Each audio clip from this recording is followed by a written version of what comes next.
Welcome to GardenWise Adventures. My name is Malie, and today we've got another fun video on what do water-wise landscapes in Utah look like. We're with Ben, and we're going to link his Instagram account down below. He also has a YouTube account, right? Yes, and it's going to get more active now that I'm finally done with this project. It was taking all of my energy to finish this. Yeah, so I'm excited. I'm excited to see that and to see the build and everything. Well, I was here earlier this spring and kind of did a landscape consult with Ben to talk a little bit about his plans for this property. Here's a picture of what his landscape looked like before, and as you can see, it looks a little bit different now. It's a lot different now. Yeah, so Ben, I'm going to go behind the camera and we're going to take a little bit of a tour and ask you, number one, why did you do this? What did you do? And what the benefits are, and then maybe give us a little bit of the tips that you've learned by doing this process. Right. So look at this gorgeous property. Once again, we're going to put that picture of the before. Here's the after. So tell us a little bit about what you did, because I'm noticing different kinds of elements here. Well, I had all these grand ideas for this area, and I really needed you to help me rein it in and formalize it and just keep it to where I didn't try to go crazy with it. So it kept it looking really nice this way and very usable. It is extremely usable. Let's go through each section because these sections all have different purposes. Let's go through each section and tell me a little bit about it. Let's start with your park strip. Okay, for the park strip, we've got beautiful Coreopteris that just blooms like crazy. The bees on this. Yeah, perfect for the pollinators. They just absolutely love it. Got section of iris. This area was left rock because my water supply comes through here and it gives people a place to park. Yes. And place to walk so they're not walking on my plants. Let me go out to the street and show you what else it does. It gives you kind of like a frame. You've kind of used your park strip also as like a frame to the picture that you created. It all flows out. Yes, it makes a beautiful design element. So it doesn't look crowded and messy. It looks well planned and beautiful. It's nice to give people options on how to walk up so they always will go the easiest way. Yes, so you can go straight through, curve around a little bit past your bench, or you can wander through the garden beds. Okay, so then you have this side over here, and let me point out a few things that I absolutely love about this. So a lot of people want to do wildflower gardens, right? Yes, it is a very big thing right now, and it is a very needed thing. Yes, so before I get into the design elements that you put in here, tell me a little bit about the plants that you put in here. Well, we've got a lot of natives. We have goldenrod, we have sedum, we have guara. We have the very important to have grasses in here as well, not just flowers. You have your Blonde Ambition that I absolutely love. I have two varieties of Blonde Ambition and Zigzag. So where's your Zigzag? I'm not seeing it. The Zigzag is the littler one over there. It's still smaller. Right over here. Okay. And then we've got a bunch of different pollinator plants that all will bloom at different times. You've got some milkweed in here. So are you a monarch way station at this point? Not yet. I've still got to figure out a name. That's the hard part. And that's one of the things that I'm actually going to be working on my Instagram with my Instagram followers on what are we going to name this?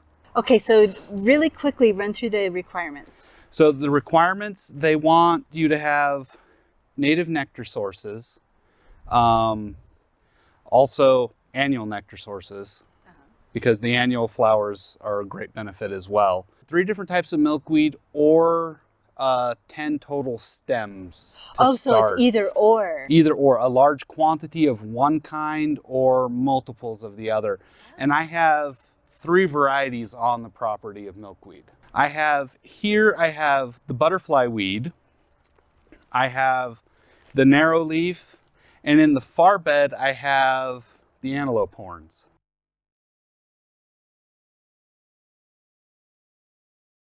But you've got so many pollinators in here. Yeah, it's so busy. It's always busy. So you have beautiful plants, and then let me go over the design elements here that really make this place pop. So, I love wildflower meadows, but the issue with them is they can start looking messy and very weedy. very weedy. So people who don't know what you're doing are like, wow, why'd they let the weeds go out of control, when in reality you're doing something that is a huge benefit. Yes. But what you've done here is you've really anchored this place, with like you have your blue butterfly bush, the little, is that Pugster blue, my very favorite. You've got a Pugster blue back in the back there. Let's zoom in. So that kind of frames it, along with your beautiful little lemon goldenrod that is absolutely gorgeous. And this frames this and makes it a picture rather than, a weedy mess. It's not a weedy mess. It's gorgeous. There is a plan and a thought. You can see it. You can see that there's a plan, and it's framing your artwork. I love it. And then we have the Back in Black sedum, which Yes. gives some texture, and also with the darkness balances it just past the initial frame. Yes. And another thing I'd like to point out is you don't always have to have threes in your design.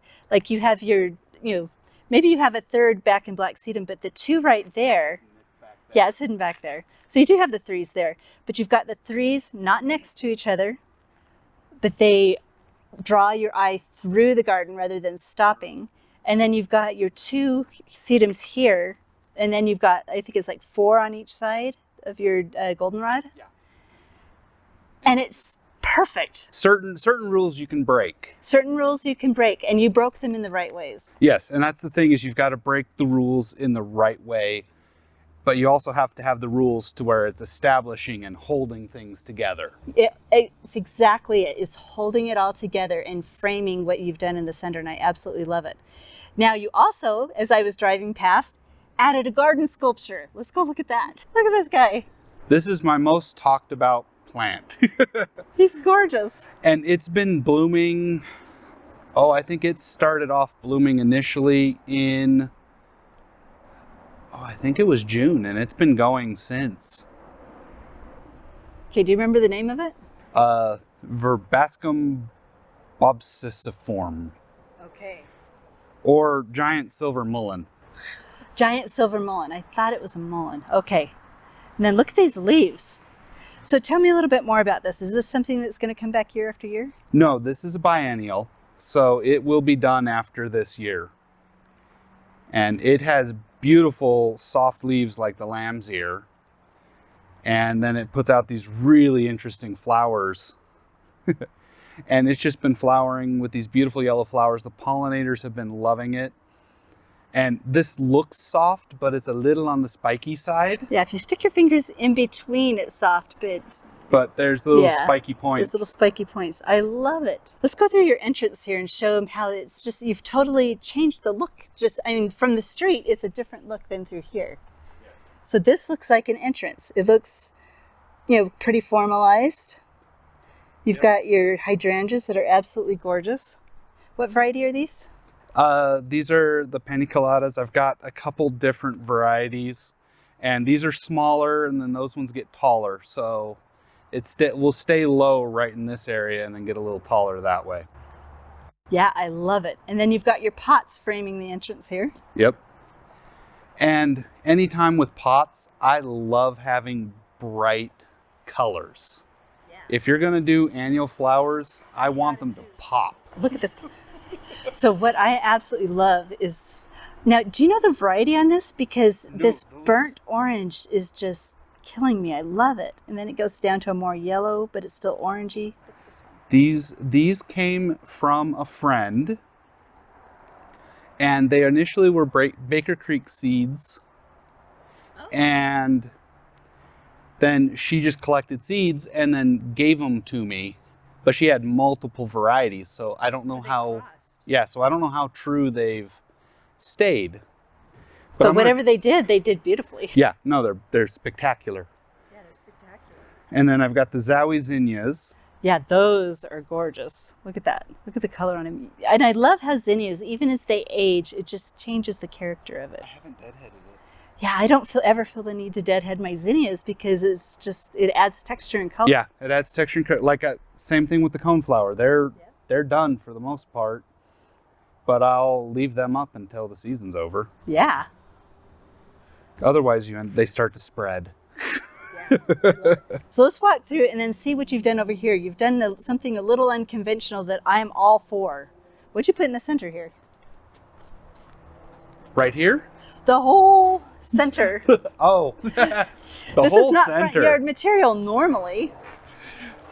I wanted to have more vegetable beds. Yes. So this is south sun for me. This is the perfect area. So this is the perfect area. So put some raised vegetable beds right here and trellises up so we can grow squash going vertical so it takes up less space. And it's just going to be more usable. And I love how you opened up the area. You put down some chat. Yep. You've opened up the area all the way around it and put a garden bench. Yep. And the bench is fantastic. I wasn't sure if I was going to like the bench, but it gives me a nice place whenever I'm out here working to just sit and relax for a minute. And then I can watch all the pollinators work. And visit with neighbors, because I'm sure neighbors Oh, are yeah. always stopping by to see what you're doing. Because they're Every like, what are time- you doing? Every time I'm out here, they always come up and start talking to me about it. They always want to know more. And the neighbor over there started doing some work on there. Yay! You are a good influence. And the neighbor over there, they've got vegetable beds in their backyard now. Oh, so you convinced them to actually even start growing vegetables, not just in the front yard. Yep, it's just they're seeing this, and so they've started doing in their backyard, and it makes sense to start there. Now, I love your beds. Now, that you talked about two different things that I thought were really interesting. Number one, the constructions of the bed, the construction of the beds, and how you can replace the planks easily. Yep, it just unscrew them. When one starts to rot out, just unscrew it, cut a new one to match, and slide it in. It's metal corners that are aluminum, so they won't rust ever. And they screw in on the inside, it looks like. Yes, they screw in on the inside. Yeah, I love it. So it makes it easy to maintain. And it looks like they were really quick to put together. They were. They got quite heavy, though. I should have built them out here instead of building them in the backyard, Oh, because then I had to bring them over here, and they were heavy. I bet they were heavy. So that was a learning thing, to build them where you're gonna keep them, so you're only making small adjustments instead of hauling them. Yeah. It's just too heavy to do that. And then you've got them on automatic watering, which is vital, I think. I mean, especially if you want to succeed in Yes. gardening. Because if you don't put them on automatic irrigation and you go on vacation, or you end up working and getting tired and you don't have time to come out and water. So tell me a little bit about your irrigation system. So we've got it to drip, and I'm actually going to be changing this because I don't like how this one actually works. I had this smaller drip emitter, and I don't like how it waters. It's not even enough, and it moves around. Yeah. So I'm going to be changing this in the spring to 1/2 inch going down with the adjustable heads That'd be to better. water I it. think. Yeah. And we're going to put garlic in this bed here. So it's empty at the moment. And one of the things that happened is the birds decided to go after everything.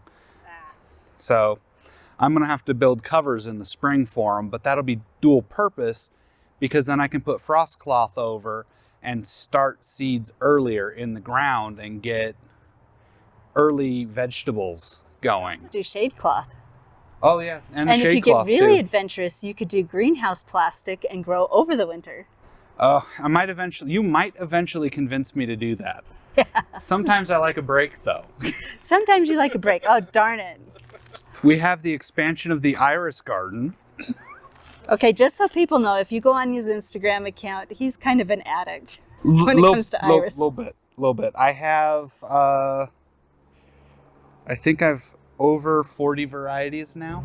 In this little area, right? Well, you've got your park strip. In the front yard and backyard. and the backyard. Okay, yeah. I've got over 40 they're varieties gorgeous. right now. This is the kind of addiction people need. It gets you outside, you're working, you're exercising, because this is exercise, coming out and doing this. Well, and it gives joy and happiness to you and your neighbors and to the people that you share the iris with. And Yep, just, yeah, because eventually you it's- have to divide them, and then you're going to be giving irises to everyone. It's the addiction that keeps on giving. Yep. Yes. And then we added in some grapes in the front yard, which they're going to need some pruning and training. Well, this is just their first year. But yeah, we just got to get them going. And I love that your trellis is like just an extension of your garden. You did it out of the same materials, Yes, so it so just things match. brings things together. Another great design element.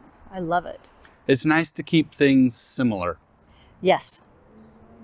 So it's not a hodgepodge that just kind of jumbles the eye and jumbles the brain, and you're looking, what is going on here? Yep. It's like a smooth sailing. You look from one end to the other, and it's like, wow, peaceful and Yep. beautiful. Everything matches, everything works together. Yep. But it's not all the same. Nope. And the nice thing is I can put whatever I want in these vegetable beds. Yes.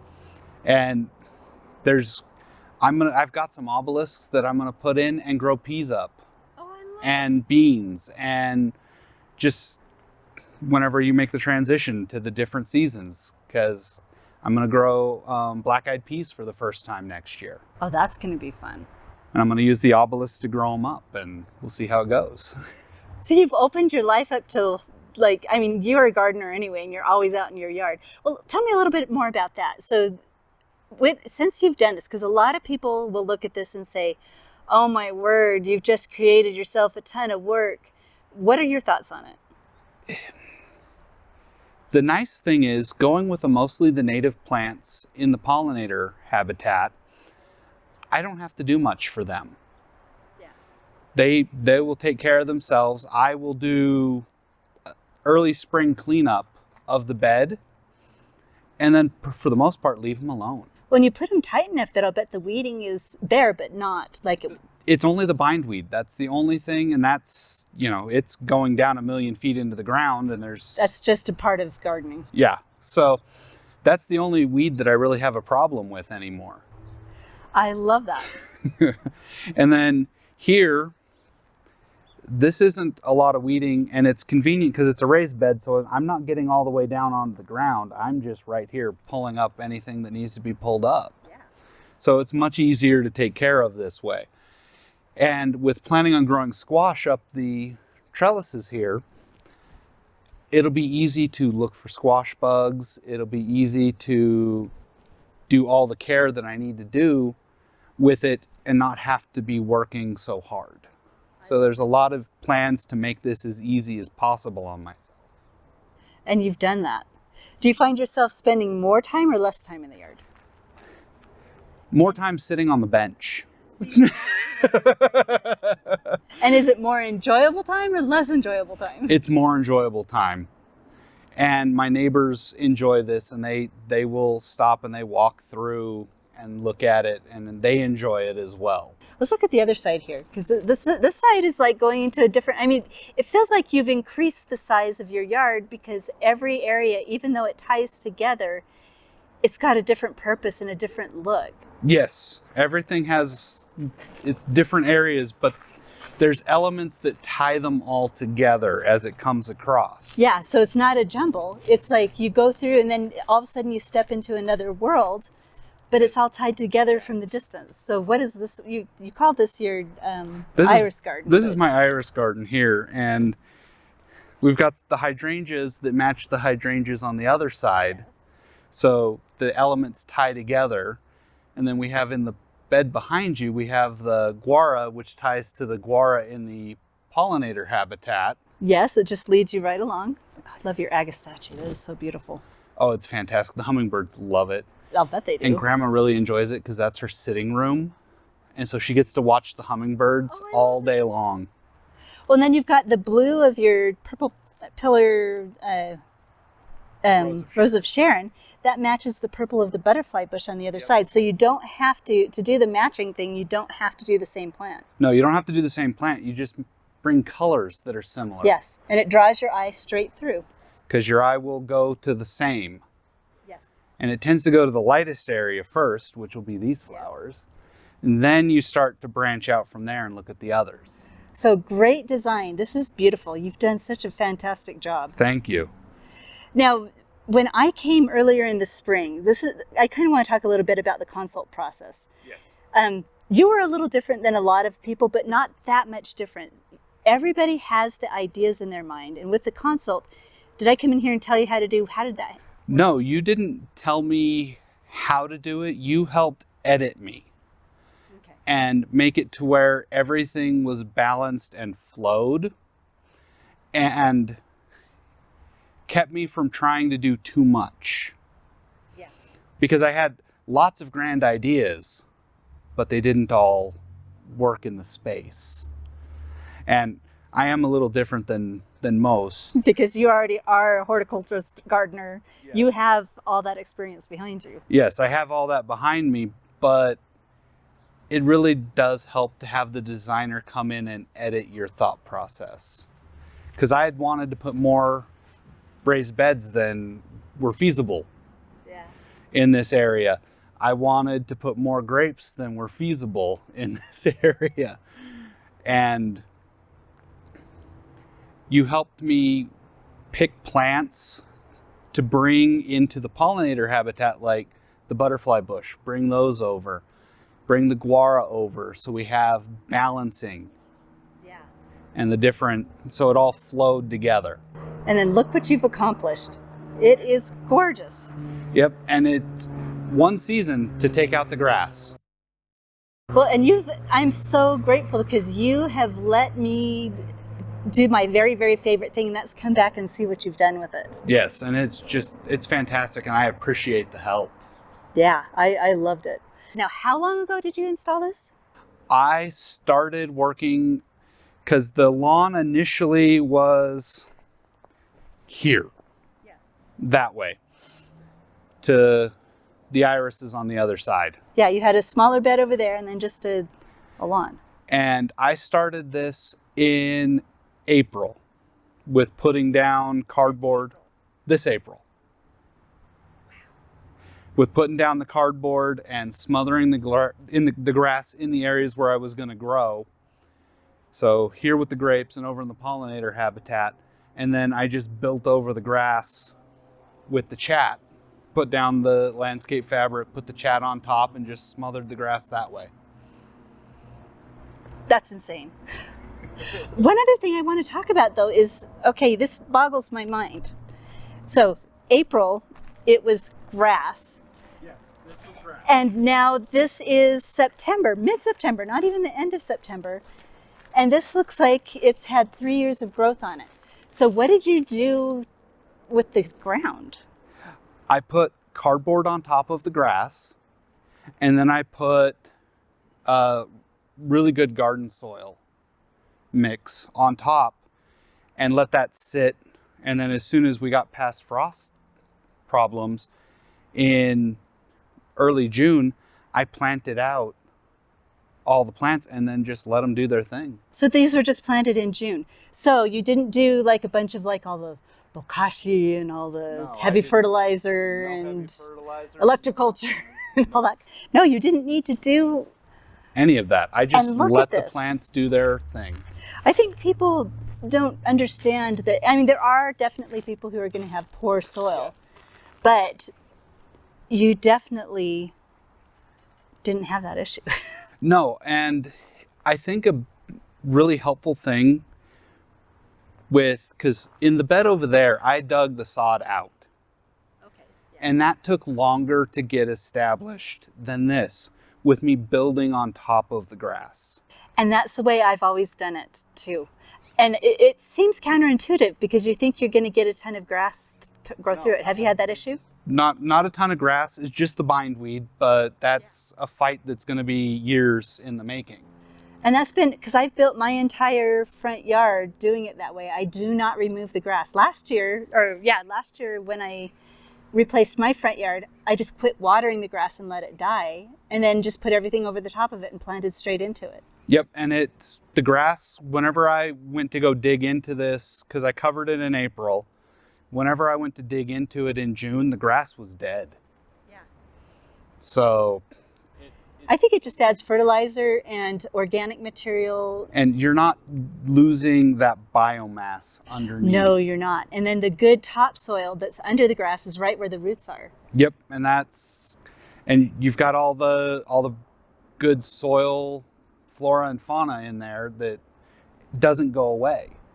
And it just, the plants need that, and they do this in months. And you save money because if you have to hire somebody to remove the grass, because that's a horrible job, that's one expense. And then number two, which is a bigger expense almost, is the disposal fees. Yeah. It was to remove the grass there and on that side and from the front park strip here. That was 15 tons. Which then they charge, I think, is it $30 a ton now or more? 40 a ton? I think it's 40 a ton now. Yeah. So it adds up very quickly. When I had my landscape maintenance business, my very first install was this really tiny front yard. It was smaller than your front yard here. It was probably the size of the house. Yeah. And the disposal fees alone, just the disposal fees, not the crew removing it, just the disposal dump fees were $600. Yeah, and me renting a dumpster is not cheap either. No. But it's quite convenient because they take it away for me. Yes. So that's a good idea. Yeah, but you have to make sure you get the full big dumpster when you do it because it's so heavy. Is there anything else that you could think of that you feel might be helpful to people when they're trying to take on this kind of project? When you're trying to take on this kind of project, it's really good to have patience. It's so hard because I had to wait for the soil to get delivered. I had to wait for plants to come. I had a bunch of different plants that I was starting from seed and had crop failure. Spring just didn't spring like it should have, and most of my seedlings died. Which is so disappointing. But you have to roll with the punches that Mother Nature throws at you. And with all of the delays in delivery and things not being available and shipping, it's just so much that you just have to accept, and Out of your control. And it's not in your control. Yeah, I've had one thing that I found with that. Oh my word. And see what else you get. Look what else you get. You get little garden helpers. Look how cute he is. See, you've invited all your good friends. Yes. And that's one of the things that happens is as you start to build an ecosystem, you start getting the beneficials coming in. You start getting all the pollinators. It's just spectacular to have. Well, the camera's all not this going to help. pick it up, so I'm not even going to try. I've showed you a couple of pictures of some of the pollinators, but that place has not stopped moving. Yeah, it's constantly moving. There's never... Things of all sorts of pollinators and beneficials flying around. You've got your cute little praying mantis trying to get over there to the party. And Here, let me help you out, buddy. Let's get... Oh, stop it. oh, he can move when he wants to.